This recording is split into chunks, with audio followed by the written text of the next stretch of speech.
CPM অফিসে বর্ণাঢ্যদের দেখতে গেলেন বিপ্লব কুমার দেব। বন্যা কবলিত 4 জেলার জন্য 1 কোটি টাকা সাংসদ উন্নয়ন তহবিল থেকে দেওয়ার ঘোষণা করলেন সাংসদ বিপ্লব কুমার দেব। সোমবার অমরপুরে বন্যা কবলিত এলাকা পরিদর্শনে গিয়ে এই ঘোষণা দেন বিপ্লব দেব। সম্প্রতি ভয়াবহ বন্যায় বিধ্বস্ত ত্রিপুরা। 3-4টি জেলা সবচেয়ে বেশি বিপর্যস্ত। এখনো অমরপুর ও উদয়পুরের বিভিন্ন এলাকা জলমগ্ন হয়ে রয়েছে। সোমবার বন্যা কবলিত অমরপুরে পরিদর্শনে যান প্রাক্তন মুখ্যমন্ত্রী তথা পশ্চিম ত্রিপুরার সাংসদ বিপ্লব কুমার দেব। সঙ্গে ছিলেন স্থানীয় বিধায়ক সহ অন্যান্যরা। বিপ্লব দেব অমরপুরের বিভিন্ন প্লাবিত এলাকা ঘুরে দেখেন, কথা বলেন ক্ষতিগ্রস্ত লোকজনের সঙ্গে। এরপরে সাংসদ বিপ্লব কুমার দেব বিভিন্ন শরণার্থী শিবির ঘুরে দেখেন, কথা বলেন শিবিরবাসীদের সঙ্গে। শিশুদের মধ্যে দুধ ও চকোলেট বিলি করেন।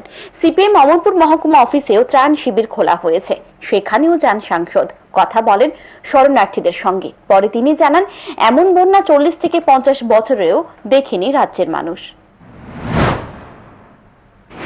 সেই লড়াই করে বেরিয়ে আসা সেটা বড় বিষয়। রাজ্য সরকার তার জন্য সমস্ত ব্যবস্থা করছেন। আর আমি চিফ সেক্রেটারিকে বলেছি 1 কোটি টাকা আমি দিচ্ছি 4 ডিস্ট্রিক্টে 25 লাখ টাকা করে, কারণ এমপি লেড ফান্ড থেকে এমনিতে আমি হাতে দিতে পারি না, তার জন্য ডিএমদের কাছে দিয়ে দেবো যাতে বন্যা কবলিত মানুষদের সাহায্য করতে পারে।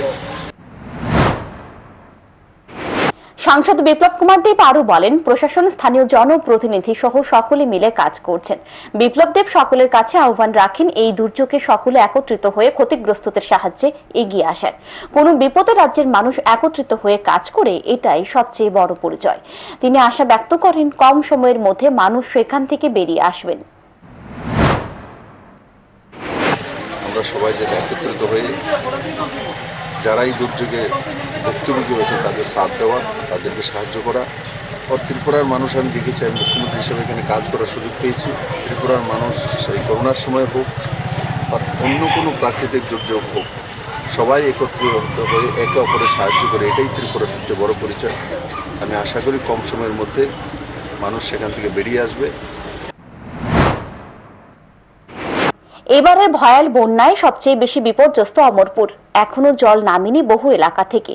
প্রশাসনের তরফে পরিস্থিতি স্বাভাবিক করার চেষ্টা চলছে। Bureau report, news today.